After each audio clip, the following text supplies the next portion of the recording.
Assalamualaikum warahmatullahi wabarakatuh. Salam sejahtera dan salam sehat insan pembelajar. Apa kabarnya hari ini? Semoga semuanya dalam kondisi sehat walafiat, baik dan tidak kurang suatu apa. Baik insan pembelajar anak-anak kelas 8, kali ini kita akan mempelajari interaksi antar negara ASEAN. Mungkin anak-anak kelas 8 insan pembelajar bertanya-tanya dalam hati, apa yang akan kita pelajari dalam interaksi antar negara ASEAN ini?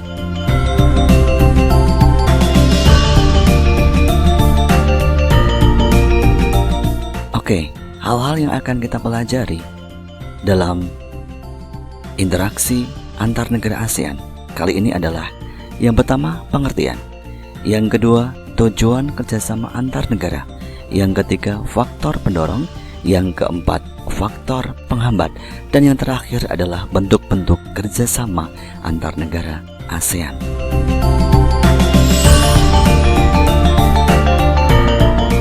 Baik, mari kita bahas satu persatu.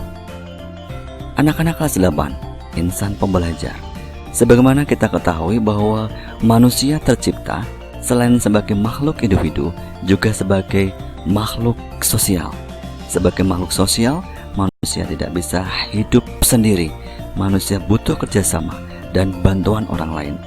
Begitu juga dengan negara. Negara butuh berinteraksi dan bekerjasama dengan negara lain. Lalu timbul pertanyaan kita, apakah itu kerjasama?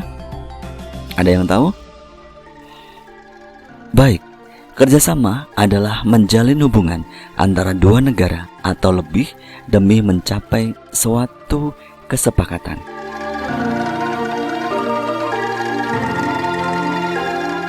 Apakah tujuan dan kerjasama antar negara ASEAN? Ada yang tahu anak-anak kelas 8 atau insan pembelajar? Baiklah, jadi tujuan dari kerjasama antar negara ASEAN adalah untuk menjalin hubungan antara dua negara atau lebih dengan tujuan mencapai suatu kesepakatan yang menguntungkan. Adapun kerjasama yang terjadi antara negara ASEAN adalah kerjasama di bidang ekonomi, di bidang sosial, budaya, pendidikan, dan politik. Baik, pembahasan selanjutnya adalah faktor pendorong dan penghambat kerjasama antar negara ASEAN. Ada beberapa faktor pendorong dan penghambat kerjasama antar negara ASEAN.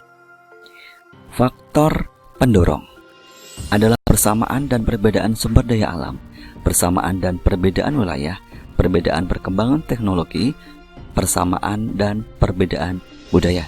Sementara faktor penghambatnya adalah terjadinya bencana, ideologi negara, kebijakan politik, perbedaan kepentingan, dan perbedaan mata uang.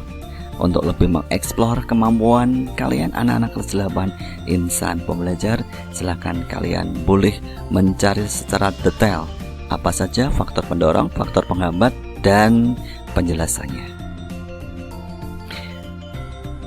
Baik, sekarang adalah bentuk-bentuk kerjasama antar negara ASEAN. Kita tayangkan dulu gambar yang pertama. Anak-anak kelas 8, menurut kalian, kerjasama di bidang apakah gambar yang ditayangkan tersebut? Ada yang tahu? Ya, benar sekali. Itu adalah salah satu contoh kerjasama di bidang ekonomi dalam bentuk kesepakatan ekonomi antara Indonesia dan Singapura. Kerjasama berikutnya adalah kerjasama di bidang sosial budaya. Dalam bidang pendidikan dan kebudayaan, adanya penyelenggaraan festival budaya. Oke, dan di bidang pendidikan adalah pertukaran pelajar antara negara-negara di kawasan Asia Tenggara. Selanjutnya adalah kerjasama di bidang politik, pertahanan, dan keamanan. Dan yang terakhir, contohnya adalah kerjasama di bidang penanggulangan bencana seperti pada pembentukan AHA Center. Baik anak-anak, untuk lebih memantapkan pemahaman kalian pada materi interaksi antar ruang ASEAN pada pertemuan ini, silakan kalian mengerjakan LKPD, lembar kerja besar DIK. Ada 3 pertanyaan yang harus kalian jawab. Yang pertama adalah, apa tujuan kerjasama negara-negara di kawasan ASEAN? Yang kedua, sebutkan faktor-faktor pendorong dan penghambat kerjasama antar negara ASEAN. Dan yang ketiga, sebutkan bentuk-bentuk kerjasama antar negara ASEAN.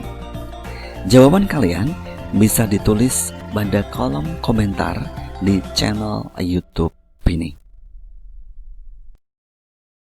Baik, dan untuk pertemuan selanjutnya, insya Allah nanti kita akan membahas tentang pengaruh perubahan dan interaksi ruang terhadap kehidupan di negara-negara ASEAN.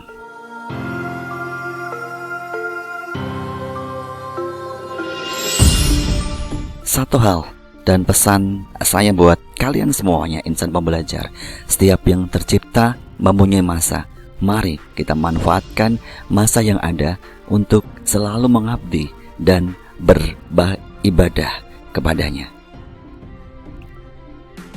Jangan lupa silakan follow media sosial kami di YouTube channel dan Facebook Trispati ZS, serta melalui media Instagram kalian boleh memfollow di @trispati_ZS.